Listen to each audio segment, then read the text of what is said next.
Bonjour à tous, je suis Anthony Strop, professeur d'espagnol en lycée dans le Nord-Pas-de-Calais, à Douai, au lycée Corot, et je suis auteur chez Hachette Éducation depuis maintenant plusieurs années où j'ai été auteur et coordonné aussi les manuels de la collection A mí me encanta, et depuis cette année j'ai intégré l'équipe de Miradas, qui sont les deux nouveaux manuels qui vont accompagner la réforme du lycée en espagnol chez Hachette Éducation.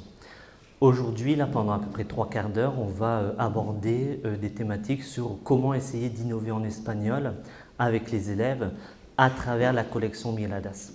Cet échange, parce que ça doit être un échange, il doit être ouvert, donc si vous avez la moindre question, vous n'hésitez pas.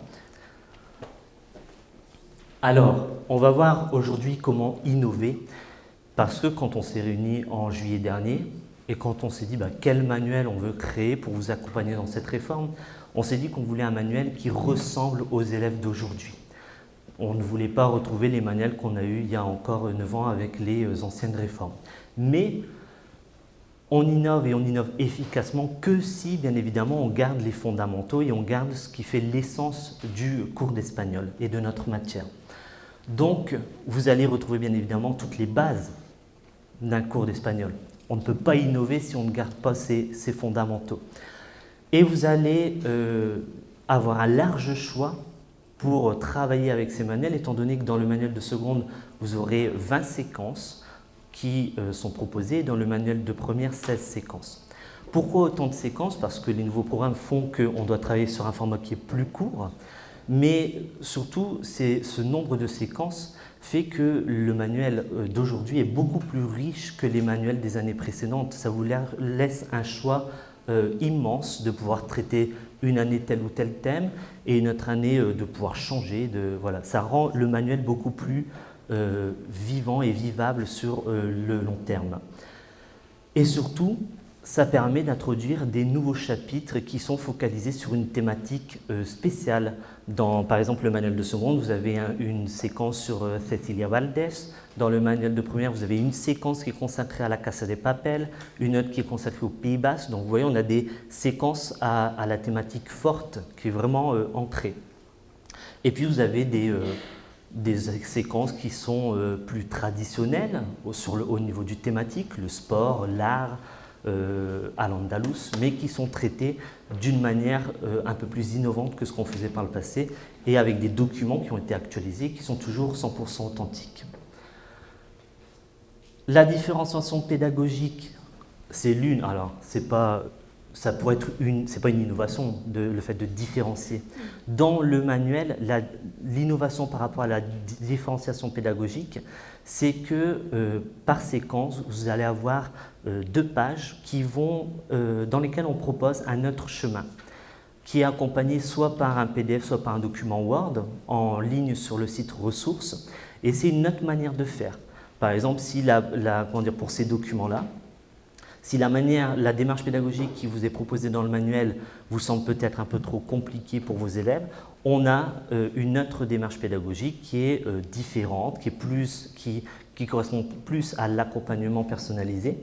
Et pourquoi vous les retrouvez au format Word aussi sur le site ressources? Parce que du coup, vous pouvez les modifier. Si la fiche vous plaît, vous pouvez la prendre au format PDF, l'imprimer et la proposer à votre élève. Si vous trouvez qu'il y a une question, par exemple, que vous n'aurez pas proposée à cet élève-là parce qu'il a telle difficulté, là, grâce à ce format Word, vous pouvez la modifier. La mise en avant des compétences orales, la mise en activité des élèves, ça c'est très bien, que c'est vraiment mis en avant et en valeur dans les nouveaux programmes, hein, le fait de collaborer, l'esprit d'équipe, le fait de les mettre encore plus en activité qu'avant. C'est un peu la suite logique de la réforme du collège et on verra comment on y a répondu dans cet ouvrage. On va commencer par la classe RC et le travail collaboratif et voir comment justement on vous les a proposés dans le manuel. Alors, pour ceux qui ne savent pas, on va juste 2-3 minutes refaire un point sur qu'est-ce que la classe RC. La classe RC, c'est né dans les années 2000, c'est parti des États-Unis et d'Amérique du Nord, grâce à la démocratisation des smartphones et le fait que Internet rende le savoir accessible partout. Donc, ça a commencé par des professeurs, en fait, notamment 2 professeurs de chimie, qui se sont dit, et si on mettait nos cours en ligne sous forme de vidéo? Je vous raconte les bases pour voir après comment, justement, l'exploiter en espagnol. Les 2 professeurs de chimie donc, ont mis leurs cours en ligne et se sont rendus compte qu'en fait, il n'y avait pas que les élèves absentéistes qui allaient voir leurs vidéos, mais aussi tous les élèves qui étaient présents et qui s'en servaient pour revoir justement ce qui avait été dit, pour approfondir ce qui avait été vu en classe. Ça a pris son chemin, ça s'est démocratisé notamment avec Salman Khan. Alors lui, c'est une raison familiale à la base, c'est qu'il vivait dans un état éloigné de celui de sa petite sœur. Sa petite sœur voulait qu'il l'aide en mathématiques et il ne pouvait pas l'aider en présentiel étant donné qu'il n'était pas là. Donc il s'est mis à se filmer en train d'expliquer les problèmes à sa sœur. Il les a mis en ligne et pareil, ces vidéos ont été vues des milliers et des milliers de fois. Et Salman Khan a fini par créer la Khan Academy qui recensait justement tous les cours en ligne. Donc il a créé sa chaîne et aujourd'hui c'est tellement un travail qui est reconnu qu'encore il y a 2 semaines, il a reçu le prix Príncipe de Asturias qui a été remis en Espagne par le roi et par Léonore. Ça, alors, en général, quand on synthétise la classe versée, ça c'est le schéma qu'on a. En général, on dit pourquoi classe inversée? Parce qu'on dit que c'est le contraire de la classe entre guillemets traditionnelle. Dans la classe traditionnelle, et là on caricature un petit peu, mais dans la classe traditionnelle, en général, l'élève écoute toute la journée et puis on lui demande de produire une fois qu'il est à la maison. Et en général, ça crée un petit peu de démotivation chez l'élève parce qu'en fait, le moment où l'élève a le plus besoin du professeur, c'est pour l'accompagner dans cette production. Donc la classe inversée, elle se veut être le contraire, l'inverse justement de la classe traditionnelle, où en amont, à la maison, on leur donne un contenu à regarder, un contenu qui est plus descendant, et une fois en classe, on réalise des activités où là, la production va être beaucoup plus présente qu'avant. Alors en espagnol, donc avant qu'on passe au manuel et à l'espagnol, donc si vous suivez le principe d'un cours en classe inversée, si on suit ces 4 étapes, c'est en gros une capsule ou un document qu'on étudie à la maison, pas qu'on étudie, mais qu'on commence à connaître à la maison.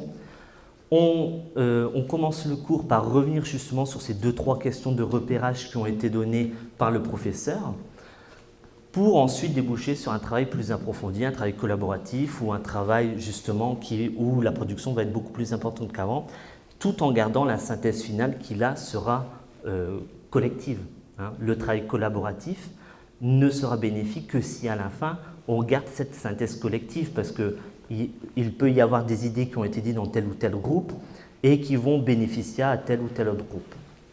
Alors en espagnol, la plupart, au début, les collègues, quand ils se lancent dans la classe inversée, ils pensent aux capsules vidéo parce qu'en général, quand on schématise la classe inversée, on se dit « Ah, il faut regarder une capsule vidéo avant la maison pour ensuite l'étudier en classe ».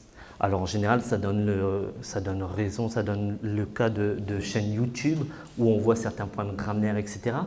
Mais en fait, ça peut être aussi des vidéos qui vont justement apporter des connaissances en plus, donner un focus sur tel ou tel point. La première chose qu'on a mis en place avec la collection Miradas, c'est une série de reportages pour développer la classe inversée. D'ailleurs, l'externalisation de le fait, dans les nouveaux programmes, on insiste beaucoup sur le fait de leur permettre un accès à la langue en dehors des heures de cours. Et cette série de reportages va justement entrer dans ça et va leur donner l'opportunité d'avoir accès à la langue espagnole en dehors des heures de cours. Cette série de reportages, en fait, qui sont des reportages complètement inédits et authentiques, pendant plusieurs mois, j'ai parcouru l'Espagne et l'Amérique latine et j'ai été à la rencontre des hispaniques d'aujourd'hui, de ceux qui sont acteurs du monde hispanique de nos jours. J'ai pu donc rencontrer, alors il y a une trentaine de reportages, là vous le voyez en petit, mais j'ai pu rencontrer des gens qui m'ont donné leur témoignage et que vous ne trouverez nulle part ailleurs, comme la peintre Aida Emal, qui est une peintre mexicaine. Ceux qui utilisent la collection A mí me encanta, vous la connaissez sans doute, étant donné qu'il y a certaines de ses œuvres dedans. Et cette peintre, elle nous a présenté notamment son inspiration pour Frida Kahlo, comment Frida Kahlo était une inspiration pour elle et comment cette artiste justement était présente dans son art aujourd'hui. On a aussi pu aller sur l'île de Pâques où là on a eu le témoignage de Christian qui est le seul historien natif de l'île de Pâques et qui nous explique justement pourquoi l'île de Pâques essaye de récupérer les Moaïs qui sont disséminés dans le monde entier. Parce qu'en fait, ce sont leurs ancêtres, donc eux les considèrent non pas comme des œuvres d'art, mais comme des êtres vivants, et ils veulent que leurs ancêtres soient rapatriés sur l'île. On a aussi visité la mosquée cathédrale de Cordoue, les Alcázar, avec un historien et un romancier qui nous a expliqué justement les légendes de Al-Andalus. Et puis on a des témoignages des citoyens qui font l'Espagne et l'Amérique latine d'aujourd'hui. On a le témoignage par exemple d'Albert à Barcelone, qui a un handicap, mais qui prône des valeurs justement d'effort et de courage, parce que malgré son handicap, il fait partie de l'équipe nationale de hockey adapté. Et en 2017, ils sont devenus champions du monde avec l'équipe d'Espagne. On le voit même en train de mordre sa médaille, tellement il est fier et content de son exploit. On a aussi 3 Argentines, rencontrées à 3 moments différents. On a Vanessa, par exemple, qui fait partie du programme de conservation du condor andin. Et vous savez que peut-être pas, mais en Argentine, les pesticides sont très utilisés et l'espèce du condor andin, comme de nombreuses espèces dans le monde malheureusement, est en train de s'éteindre. Et donc elle explique justement comment les Argentins doivent changer leurs habitudes, etc. pour consommer, parce que ça a un impact sur l'agriculture et du coup ça pourra permettre de protéger le condor. On a aussi Jasmine, qui est une artiste engagée de Patagonie et qui lutte pour le droit des femmes, pour le droit à l'avortement. Donc on a toute cette série de reportages, et puis des reportages qui changent des clichés qu'on peut avoir habituellement. Aller à la rencontre de toutes ces personnes, ça m'a fait me rendre compte justement de ce qu'est vraiment l'Argentine. Par exemple, on a le reportage, il me semble que c'est Carlos au Costa Rica, qui est un Nicaraguayen, qui vient du Nicaragua, et qui nous explique justement, mais je lui dis, mais pourquoi tu es venu? Ça fait 11 ans qu'il est au Costa Rica, qu'il a laissé sa famille et tout, et il nous explique qu'il n'a pas voulu aller aux États-Unis. Il nous explique pourquoi. Et en fait, la plus grande vague d'immigration en Amérique latine, elle se fait entre pays d'Amérique latine, et pas d'Amérique latine aux États-Unis. Donc vous voyez, là, on sort aussi des clichés qu'on a traditionnellement l'habitude de donner aux élèves et qui ne sont pas la réalité même de ce que vivent les hispanistes. Donc tous ces reportages, vous allez les voir au fur et à mesure de l'année. Là, pour l'instant, vous en avez déjà 2 en ligne. Sur la chaîne YouTube Reportaje Miradas, donc vous allez sur la chaîne, on va vous en diffuser un là de reportage, mais vous allez sur la chaîne YouTube Hachette Éducation, et dans cette chaîne YouTube Hachette Éducation, vous avez une sous-chaîne qui s'appelle Reportaje Miradas, et là, vous avez accès à ces reportages qui sont complètement gratuits. Voilà, c'est un beau cadeau que nous fait Hachette Éducation et la collection Miradas. Et donc ils sont complètement gratuits. Là, vous en avez 2 en ligne. Vous avez celui du Machu Picchu qu'on va voir maintenant, mais surtout d'un chauffeur cubain, Régis. Pareil, vous voyez, j'ai un chauffeur cubain qui m'a apporté son témoignage sur des sujets tels que la relation avec les États-Unis, entre Cuba et les États-Unis, l'accès à Internet. Et c'est rare qu'on ait des documents authentiques de Cubains, justement, parce que c'est tellement protégé par le régime que ça en devient rare. Donc, avant de voir justement comment les exploiter en cours, je vous invite à regarder celui sur le Machu Picchu qui a été tourné en novembre dernier par Juan, il me semble, mon guide au Machu Picchu, et qui nous explique justement un peu l'histoire de cette merveille du monde. On va le regarder tout de suite.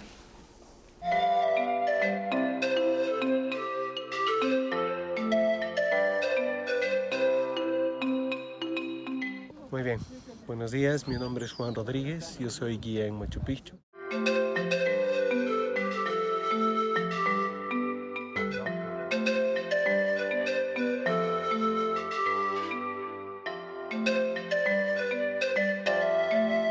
Les voy a explicar un poco parte de la historia de lo que es Machu Picchu, cómo es lo que se ha encontrado esta ciudad. Nosotros hablamos mayormente de una persona que llegó a este lugar con el nombre de Hiram Bingham, buscando otros muchos lugares, se llaman ruinas incas o ciudades incas. Una de ellas que fue todo lo que vamos a este lado, que actualmente se está despejando, la ciudad de Machu Picchu, que el nombre original nadie lo sabe si no llevamos el nombre de la montaña. Esta ciudad posiblemente fue construida o empezada a construir en 1450 hasta 1540, de acuerdo a la Sociedad de Ingenieros Americanos. El estudio que se ha hecho aquí en esta ciudad es topográfico, geológico. Hay tantos trabajos que se han hecho en esta ciudad que expresan que esta ciudad fue construida para la élite, personas importantes. En todo lo que se ha encontrado hasta ahora se ven muchos trabajos de astronomía, hay muchos templos, construcciones que son piedra sobre piedra y piedra con barro. De tal forma que una conclusión muy general de lo que fue esta ciudad, se entiende que fue como una especie de actualmente llamada universidad. Centros de conocimientos, hablamos de lo que es escritura inca, quipus, tocapus, yupanas, conocieron mucho de lo que es la arquitectura moderna, y todo lo que son trabajos de ingeniería civil, ingeniería hidráulica, porque en Machu Picchu se encuentran instalaciones subterráneas de lo que es drenaje de agua de lluvias. Entonces, en realidad Machu Picchu es una de las 20 ciudades que corresponden a todo el santuario histórico, que viene a ser como 32.000 hectáreas. Si hablamos de Machu Picchu en forma más específica, fue uno de los avances que ellos han tenido, ciudades construidas hacia la zona de la selva, que es hacia este lado, y zona de Cusco es hacia este lado.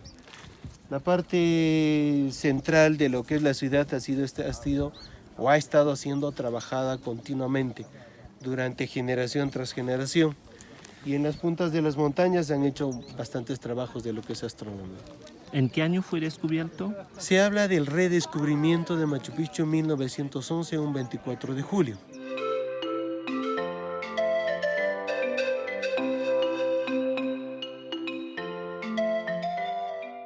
Y se habla del descubrimiento científico porque el señor Hiram Bingham vino 3 veces aquí a Machu Picchu, y de acuerdo a las investigaciones que él hizo, se considera un trabajo científico a partir de 1911, 1912, 1915. Son 3 veces que llegó Hiram Bingham aquí.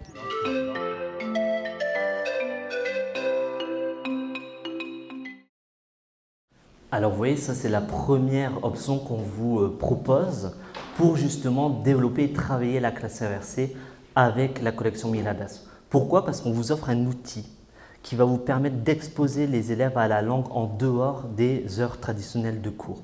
Donc, qu'est-ce que Reportaje Miladas? Ce sont des documents 100% authentiques, en relation toutes ont un lien avec les notions des nouveaux programmes, des sujets qui sont d'actualité et qui offrent, comme je vous l'ai expliqué, des regards différents sur le monde hispanique et surtout des interviews exclusives que, sincèrement, vous ne retrouverez nulle part ailleurs. Comment les utiliser? Alors, de manière, vous pouvez aussi les utiliser en classe, peut-être pour introduire la séquence. Ça peut être un document d'ouverture, projeter le document et puis essayer justement d'avoir une pluie d'idées, comme on dit, de faire un arrêt sur image sur certains points et d'attendre la réaction des élèves. Mais vous pouvez aussi l'utiliser au cours de la séquence pour donner lieu à des débats, pour apporter un éclairage différent. Par exemple, il y a une séquence bien évidemment très bien faite, sur l'immigration en lien avec l'Amérique latine et les États-Unis, mais vous pouvez aussi par exemple apporter le témoignage de Carlos, ce Nicaraguayen, qui vit au Costa Rica et qui justement explique lui pourquoi il n'a pas voulu aller aux États-Unis.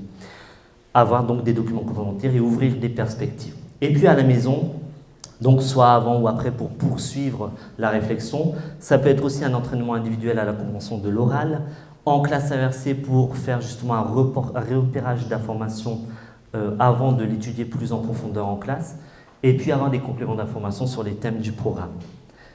Alors ça, c'est, je vous le disais, la première approche qu'on a de la classe inversée. En général, on parle tout le temps de capsules vidéo, mais c'est schématisé et c'est réducteur de parler juste de capsules vidéo quand on veut parler de classe inversée. En réalité, la réelle plus-value qu'on a, nous, en espagnol, et la vraie question qu'il faut se poser, c'est cette question de en amont et en aval.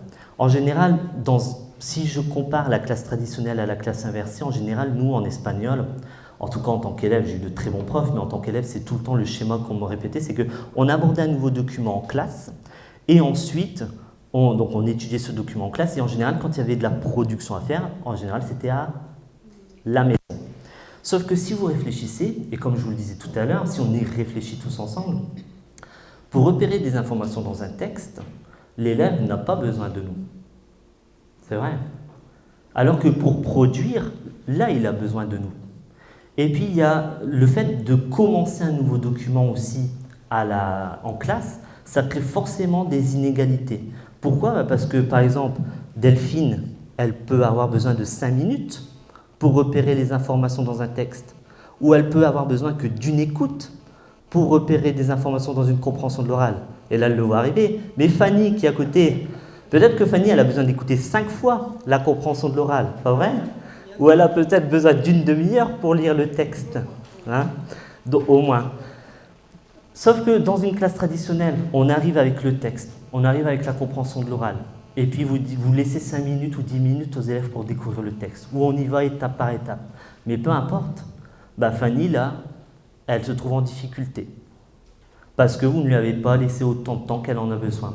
Alors que le fait d'amorcer ce travail à la maison, juste avec 2-3 questions de repérage, on ne leur demande pas de rédiger ou quoi que ce soit, justement, vous allez permettre à Fanny, ou à l'élève qui ressemblera à Fanny, d'avoir, elle ne va pas regretter d'être venue là, d'avoir justement le temps de lire et de s'approprier le texte, ou d'avoir le temps d'écouter 5 fois la vidéo, la compréhension de l'oral, si elle en a besoin.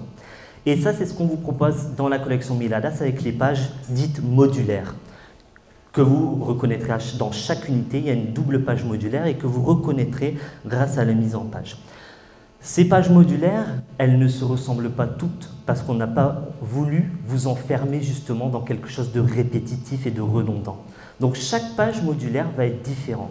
Par exemple, dans cette double page modulaire, je vais à la fois aborder la classe ARC, mais aussi du travail collaboratif. Comment ? Ça, c'est la séquence 10 du livre de première, du manuel de première, la séquence sur la Casa de Papel, qui arrive en 3e double page.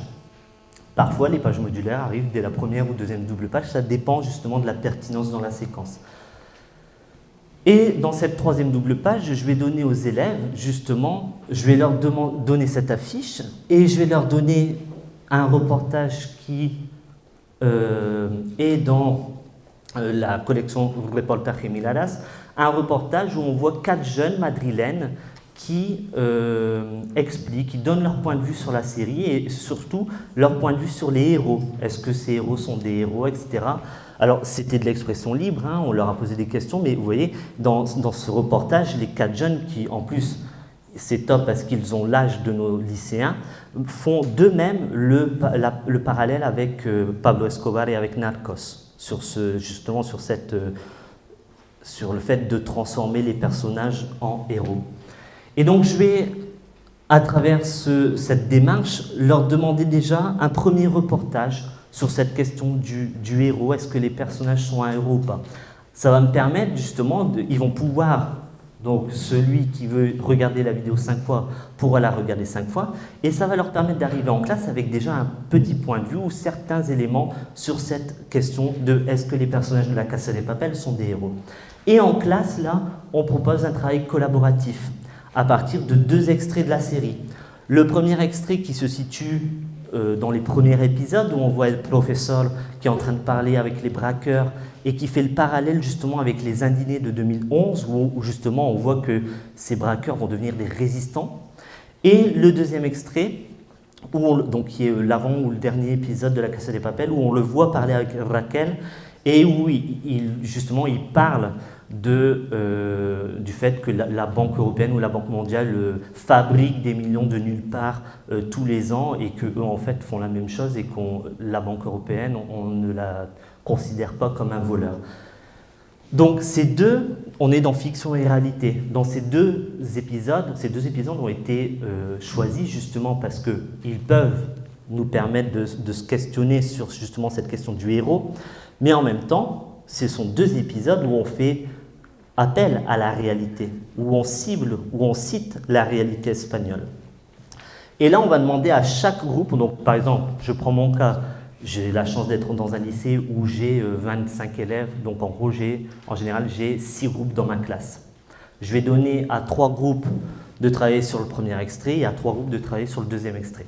Si je considère, par exemple, le premier extrait est peut-être un peu plus compliqué parce qu'il y a plus de personnages, il y a plus d'échanges entre les personnages, peut-être que je vais donner le premier extrait à 3 groupes que je considère comme un peu plus aisés, qui ont un peu plus de compétences en compréhension de l'oral. Et puis le deuxième extrait, je vais peut-être le donner à des groupes que je considère un peu plus en difficulté. Déjà, là, le fait d'avoir 2 groupes, 2 documents, ça permet justement de différencier. Ils vont suivre la même démarche qui est indiquée dans la colonne de droite. Et puis, à un certain moment, ils vont devoir envoyer un porte-parole dans une équipe adverse et présenter justement leur extrait vidéo, leur extrait de la série, et expliquer justement, donc présenter l'extrait, puis expliquer justement les liens entre la réalité et la fiction. En plus, vous voyez que normalement, il y a un picto parcours différencié. La différenciation pédagogique, là, elle a un double volet, étant donné qu'en plus, dans les 2 pages de cette séquence où il y a des vidéos, on vous propose un parcours différencié, en format PDF, mais aussi en format Word, comme je vous l'ai dit, pour que vous puissiez l'adapter, où justement, si dans ces groupes qui sont en difficulté, où j'ai par exemple donné le deuxième extrait, j'en ai un qui est particulièrement en difficulté, je vais peut-être lui proposer une démarche beaucoup plus accompagnée, qui va lui permettre au final de faire le compte-rendu à l'autre groupe comme tous les autres. Et à la fin, là vous voyez, on respecte bien le schéma de la classe ERC, parce qu'une fois que tous les groupes ont découvert leur extrait et ont échangé, là on va échanger tous ensemble. Et on va essayer, par rapport aux informations qu'on a récupérées grâce à la classe ERC en amont, et grâce à cette réflexion qui a commencé à travailler grâce au travail collaboratif et au travail d'équipe, on va pouvoir répondre tous ensemble et se demander vraiment si ces personnages sont des héros. Et là, ils vont pouvoir répondre à la question parce que tous ensemble, en groupe, ils y ont réfléchi, ils ont commencé à y réfléchir à la maison. Et si j'avais, dans un schéma traditionnel, fait un reportage, fait un deuxième reportage, cette question, j'aurais peut-être pas eu le temps, justement, de la faire naître au sein de la classe et je l'aurais peut-être donnée à la maison. Alors que là, on va pouvoir construire ça ensemble. Là, vous avez un autre exemple qui a été fait par une collègue dans le manuel de première aussi, me semble, sur le Pays Basque. Là, pareil, c'est une autre séquence qui est focalisée sur une thématique, le Pays Basque. Et là, vous voyez, dans sa démarche, il y a une petite question pour justement essayer de découvrir les documents en amont, mais surtout, après, elle propose un travail de groupe, et là, elle a différents documents qui vont apporter une vision différente sur le Pays Basque, et chaque groupe va pouvoir travailler sur tel ou tel document avant une récapitulation, une synthèse collective, et justement là chaque groupe pourra expliquer ce qu'il a appris sur le Pays Basque. Donc il y a aussi, si vous allez regarder les vidéos que Cachette a envoyées la semaine dernière, vous avez 2 auteurs, Patricia Berthomieux pour le manuel de seconde et Jonathan Assé pour le manuel de première, qui expliquent leur séquence. Dans le manuel de première, Jonathan Assé a proposé, dans sa séquence sur l'égalité homme-femme, a proposé un travail collaboratif à partir d'un webdoc qui donne accès à plusieurs profils de femmes, à plusieurs expériences. Et donc là, pareil, chaque groupe travaille sur un profil spécifique qu'il a ciblé auparavant. Donc, ces pages, en fait, elles ne sont pas fermées. Chaque page va proposer dans chaque unité une manière de faire différente. Le travail collaboratif, il n'est aussi que pertinent que s'il n'est pas redondant et que s'il n'est pas répétitif, vous voyez, comme les cours qu'on fait au quotidien. Et on n'a pas voulu, beaucoup de ceux qui se mettent à travailler en îlot ou de travailler en îlot bonifié ou non, ça, après c'est à vous de voir, se disent oui, mais parfois j'ai certains de mes cours, on n'a pas besoin d'être en îlot. Ouais, il y a certaines tâches sont spécifiques au travail collaboratif, au travail en îlot, et puis d'autres non. Dans le manuel, c'est ce qu'on a voulu justement partager avec vous, ne pas vous enfermer dans un schéma précis, mais vous laisser la liberté d'eux. Alors là, c'est le site L'Espace Enseignant. Vous voyez d'ailleurs, vous avez une vidéo de Patricia Berthomieux qui vous présente sa séquence. Et sur ce site enseignant, là, vous avez toutes les ressources qui sont, soit vous pouvez les ouvrir, soit vous pouvez les télécharger. Par exemple, dans l'Escape Game, vous pouvez télécharger les 2 fiches qui vous ont été données avec, la lettre de Khalil Jones et la porte de la pyramide. Et ensuite, dans chaque séquence, alors là, c'est en l'état actuel, hein, dans chaque séquence, vous aurez accès à toutes les ressources, au PDF, au fichier Word pour la différenciation, pour le parcours différencié. Et à noter aussi que sur chaque couverture de séquence, si vous regardez en bas à droite, vous avez aussi un QR code qui vous permet, en le flashant, d'avoir accès aux ressources de l'unité. Alors, je vous disais, quand on s'est réunis au mois de juillet, on a voulu faire en sorte que le manuel ressemble à l'élève d'aujourd'hui, qu'il essaye de rendre l'élève le plus acteur possible, étant donné que les élèves d'aujourd'hui ne sont plus les élèves d'il y a 10 ans. Et surtout que les élèves d'aujourd'hui vivent beaucoup avec leur smartphone. C'est de là qu'on s'est dit qu'on allait vous proposer de la classe VRC, vous proposer du travail collaboratif. Les élèves d'aujourd'hui vivent avec YouTube et ne regardent plus la télévision, donc c'est pour ça aussi qu'on a voulu créer des outils supplémentaires sur YouTube, tels que la chaîne de reportage Miradas, mais également des tutos. Si vous allez regarder en fin de manuel, vous avez des pages stratégie. Et sur YouTube, vous allez retrouver des tutos proposés par une collègue de Bretagne, Solène Tréguet. Et donc, ça va être des tutos qui vont permettre justement de mettre en vidéo ces pages de stratégie pour aider l'élève justement dans la méthodologie. Et on s'est intéressé à toutes les formes d'innovation, tout en gardant les fondamentaux, je vous l'ai dit, et notamment aux escape games. Ceux qui me suivent sur les réseaux sociaux savent l'intérêt et l'importance que j'accorde aux escape games, et surtout qu'un escape game pédagogique n'est réussi que si on garde là aussi les fondamentaux et l'essence de ce qui fait notre cours d'espagnol. L'escape game qu'on vous propose en début de manuel de seconde, et on va vous expliquer pourquoi on l'a placé là, correspond réellement, respecte tous les codes d'un escape game, vraiment, et vous allez le découvrir aujourd'hui. Mais en même temps, il respecte tous les codes et toute l'essence d'un cours d'espagnol.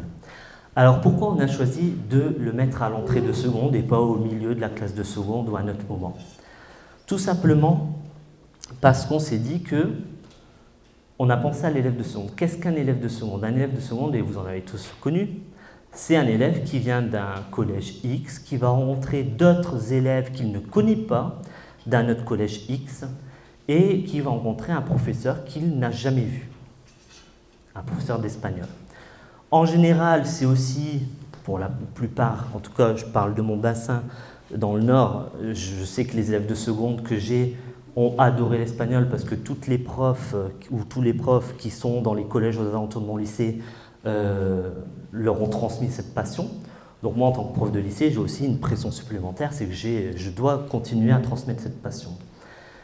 Et pourquoi donc en début de seconde? Parce qu'on s'est dit que ça va être le meilleur moyen pour que les élèves apprennent à se connaître et pour qu'ils apprennent et que nous, on apprenne à les connaître.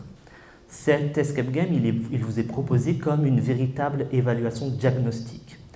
Il est établi sur 3 heures et en 3 heures, grâce au travail collaboratif, grâce au fait qu'ils vont travailler en équipe, vous allez pouvoir cerner tous les profils de votre classe. Et je vous le dis d'autant plus, et j'en suis certain, c'est que je l'ai testé cette année et que j'ai pu tout de suite cerner qui avait des difficultés en compréhension de l'oral, qui en avait en compréhension de l'écrit, ou au contraire, qui avait plus de facilité dans l'une ou l'autre compétence, qui avait de l'aisance pour parler en espagnol, qui passait par le français, et puis aussi au niveau des comportements, qui était plus discret, qui avait un comportement qui était un peu plus bruyant, ou un peu plus, qui pouvait poser problème.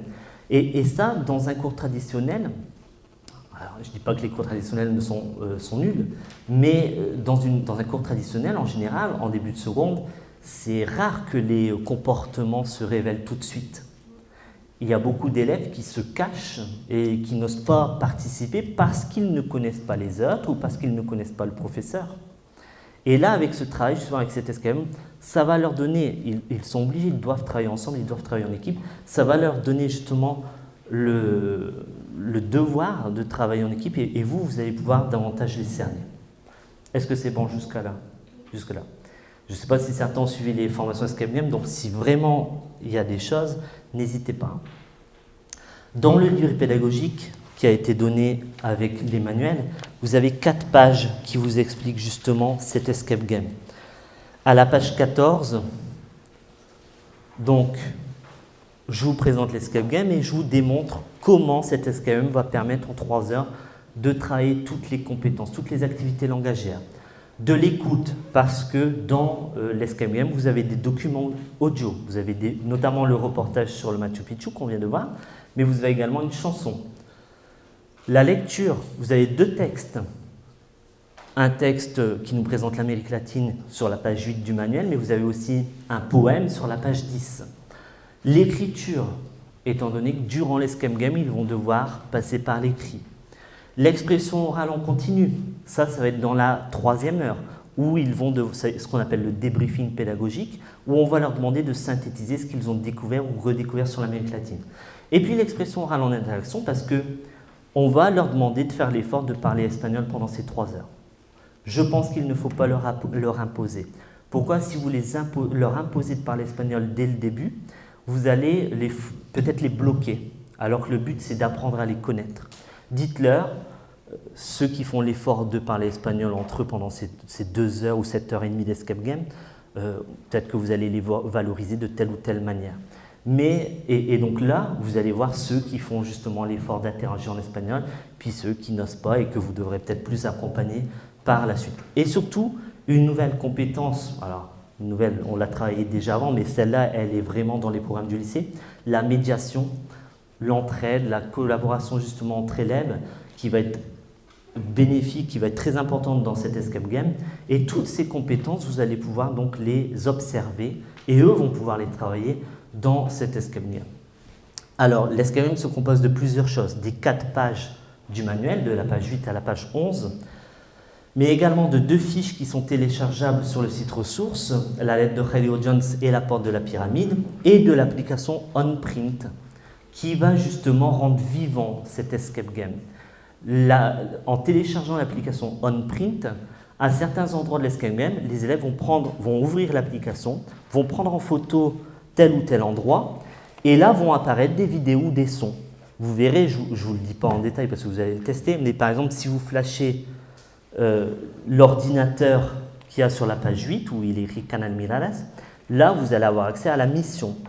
Si vous flashez le cadre à côté avec le Machu Picchu, là vous allez avoir accès au reportage sur le Machu Picchu. Et vous voyez, c'est des choses qui sont cachées à l'œil nu. Il y a l'un des codes de l'escape game, c'est justement de rentrer dans un lieu, de rentrer dans un espace et de résoudre des énigmes, d'être perdu dans cet espace. Et là, quand vous ouvrez les 4 pages, les 2 doubles pages, vous rentrez dans le bureau de Khalil Jones, vous êtes complètement perdu. Alors, il va y avoir 10 minutes justement de prise en main des documents, de prise de connaissances, ça c'est normal, d'accord? Mais c'est en ça qu'on respecte en partie les codes de l'escape game ici.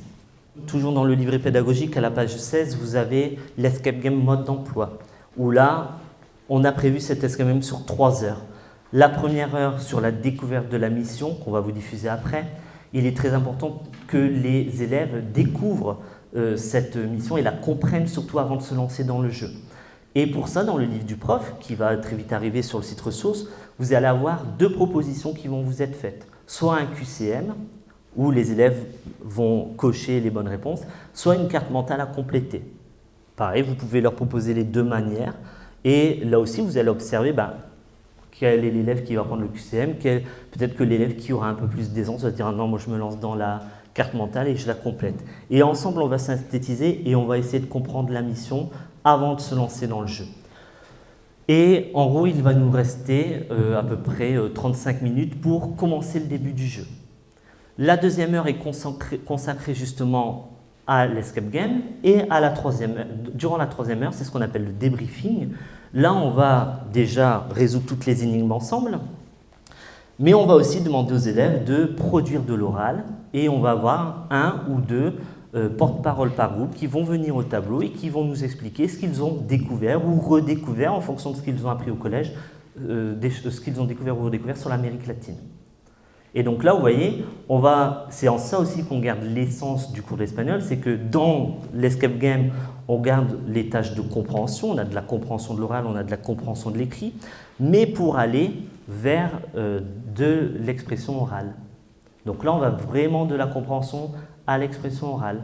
Il y a 3 choses qui, pour moi, font l'essence d'un cours d'espagnol. C'est toujours aller de la compréhension vers l'expression, là on l'a, toujours étudier des documents authentiques, et tous les documents qu'il y a dans cet escape game sont des documents authentiques, les textes, la chanson, le reportage, même s'il vient de la chaîne de reportage Miradas, Juan, c'est pas un Américain que j'ai déguisé en péruvien, hein, il est vraiment péruvien.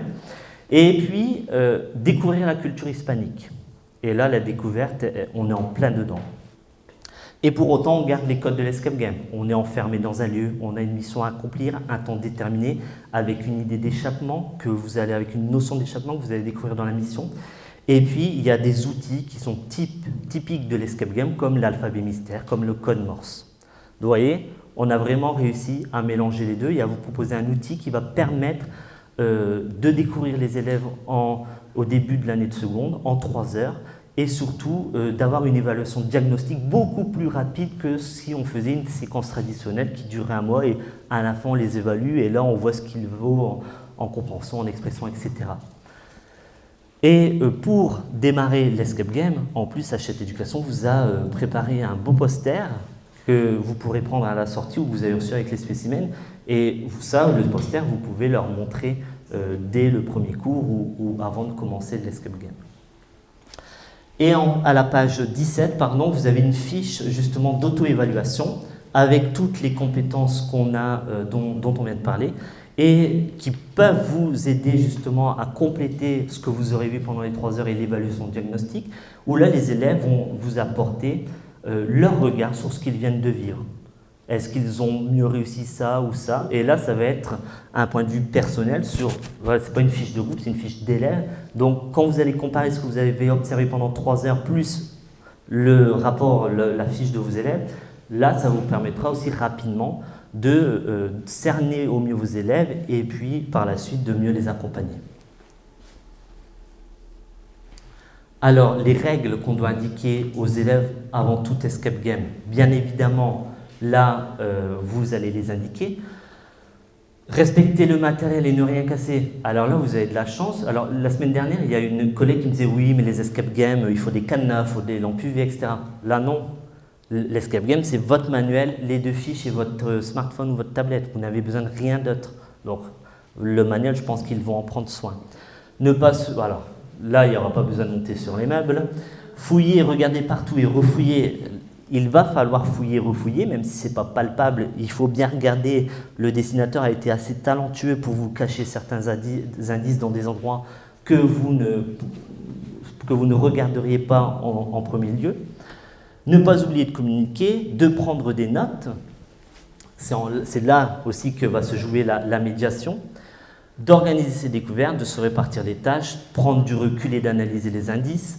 Gardez votre sang-froid parce que vous allez voir que notamment la 2e heure, quand ils vont s'approcher de la fin de l'heure 30, là ils vont commencer un peu à stresser. Et puis d'y croire jusqu'au bout et de ne pas s'avouer vaincu. Vous n'allez pas rien faire pendant ces 3 heures. Parfois c'est la question qui me revient. Vous allez avoir une posture d'accompagnateur et ce qu'on appelle de lâcher prise.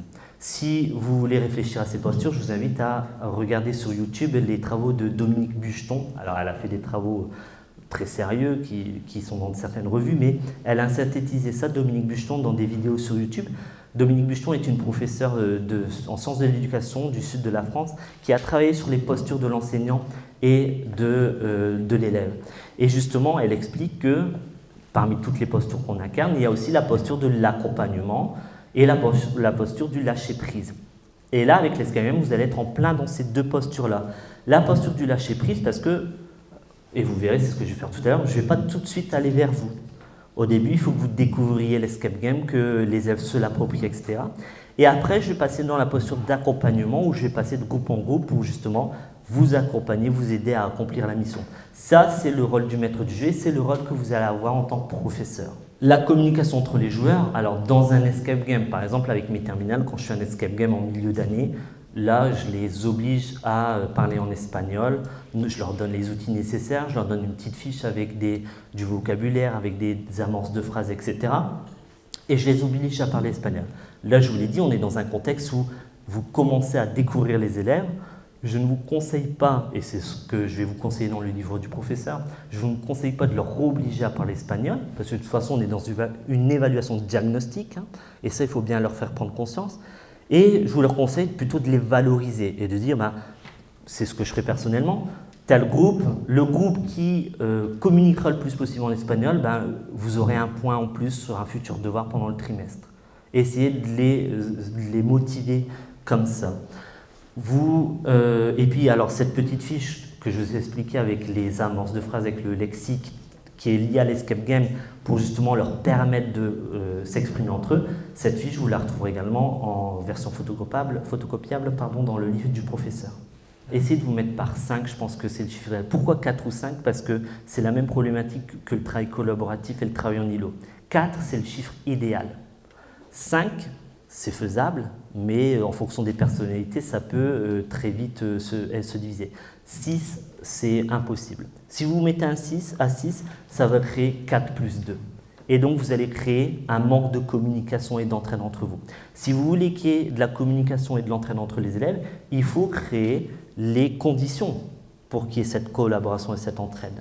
Et donc, le nombre d'élèves par groupe est important. Donc, je vous le dis, 4, c'est le chiffre idéal. 5, ça passe encore. 3, ça va aussi. 2, c'est plus du travail collaboratif. Ça reste du travail collaboratif, mais c'est plus de l'îlot, c'est du travail en binôme. Alors, je vous diffuse la mission. On va faire un petit bilan après. Et vous avez 50 minutes pour réussir. Pourquoi 50 minutes vous? Parce que vous avez quand même des connaissances et des compétences en espagnol qui sont censées être supérieures à celles d'un élève de seconde. Hein. Donc... Hola amigos, ¿qué tal? Soy Jairo Jones, arqueólogo mexicano. Los hombres de Fox planean robar el tesoro perdido. Tienen que encontrar el tesoro y la clave de la puerta antes que ellos. En mi despacho dejé una carta y unos indicios que les ayudarán a resolver esta misión. En mi despacho también hay un sistema de seguridad que impedirá la entrada de los hombres de Fox. Pero si no encuentran el tesoro, tendrán que sacrificarse para poder protegerlo. Tienen 1 hora con 30 minutos para resolver este misterio. Así que ánimo y mucha suerte a todos. Alors, vous voyez, vous avez Jairo, qui est un Mexicain. Là, je lui ai demandé de jouer un rôle. Mais on est dans une activité ludique, donc ça peut se justifier. C'est un de mes anciens assistants mexicains. Voilà, on a été ensemble à Teotihuacan. Donc, ce n'est pas un fond vert derrière, c'est vraiment Teotihuacan. On a joué le jeu à fond. Et là, il a fait cette mission. Il vous donne cette mission. Dans cette mission, avec vos élèves, vous aurez plusieurs choses à repérer. Déjà, la chose à trouver, c'est quoi? Le trésor, voilà. Il y a les ennemis, les hommes de Fox qui l'ont capturé. Il y a cette idée d'échappement. Vous devez sortir du bureau en trouvant tous les indices pour trouver le trésor et pour aller le chercher avant que les hommes de Fox s'en emparent. Et vous avez cette limite de temps, 1h30. D'accord? Donc là, vous avez tous les codes d'un escape game. Vous avez 1h30 pour trouver le trésor et vous échappez du bureau avec tous les indices et le lieu où se trouve le trésor avant que les hommes de Fox n'arrivent et vous capturent. Et il rajoute, si vous ne réussissez pas, vous devrez vous sacrifier parce qu'il a mis un système qui empêche les hommes de Fox de pénétrer dans le bureau. Donc le seul moyen de sauver ce trésor, c'est de réussir votre mission. Si vous voulez réécouter la mission pendant le jeu, avec l'application Unprint, vous flashez le canal Miradas, l'ordinateur, et là vous aurez accès de nouveau à la mission. Est-ce qu'il y a des questions? Non? Alors top départ, vous avez 50 minutes. Alors on va faire un petit débrief. Il y a eu beaucoup de comportements qui sont typiques, c'est pas la peine de vous inquiéter, hein, notamment le fait qu'il n'y ait pas de consigne, mais ça c'est un code de l'escape game. Et ce qui fait que dans un escape game en général, ce sont souvent les élèves les plus scolaires qui se perdent, ceux qui sont habitués à suivre des consignes. Mais c'est là aussi votre rôle en tant qu'accompagnateur. Vous allez justement accompagner ces élèves dans le déroulement du jeu comme j'ai pu le faire avec certains groupes. C'est pour ça que le groupe derrière, vous avez été à la traîne, c'est que vous vous êtes amusé à tout traduire. Alors que dans la mission, il vous explique bien qu'il vous a laissé la lettre et les indices. Et donc, il faut suivre la lettre. Donc, c'est important de comprendre la mission avant de se lancer. Parce que, comme dans tout escape game, il y a des objets qui ne servent à rien. Par exemple, si j'avais mis un quetzal quelque part et que le but, c'était de retrouver l'oiseau, bah, vous auriez vu le quetzal tout de suite. Là, on a brouillé les pistes en mettant d'autres oiseaux typiques de l'Amérique latine. Vous voyez, parce que le but, c'était vraiment que les élèves repèrent dans la chanson que le quetzal, c'est l'animal typique du Costa Rica. Et donc, c'est un moyen de vérifier leur bonne compréhension. Et vous voyez, on est là, en 35 minutes, vous avez réussi 40 minutes l'escape game, alors que je vous avais donné 50 minutes. Un groupe d'élèves, on leur reste 1h30, c'est largement faisable. Et je vous le dis d'autant plus que je l'ai testé avec mes secondes en février, en rentrant, et ça s'est très bien passé, et en 1h30, ils ont tous réussi. L'escape game va faire appel à des compétences qui sont au-delà du scolaire. Donc, je pense que si on forme les groupes, on va peut-être les former à partir de ce qu'on a cerné d'eux au niveau scolaire et pédagogique. Or, il y a aussi de la finesse d'esprit, de la logique et tout qu'on découvre justement dans un escape game. Et quand je parlais des élèves scolaires tout à l'heure qui sont parfois perdus dans le format, au contraire, les élèves moins scolaires, eux, parfois s'y retrouvent un peu plus. Donc, vous voyez, moi je laisserai... après, je fonctionne en îlot au quotidien. Donc forcément, j'ai 6 équipes, je fais mes 6 îlots, ça va être mes 6 équipes de l'escape game.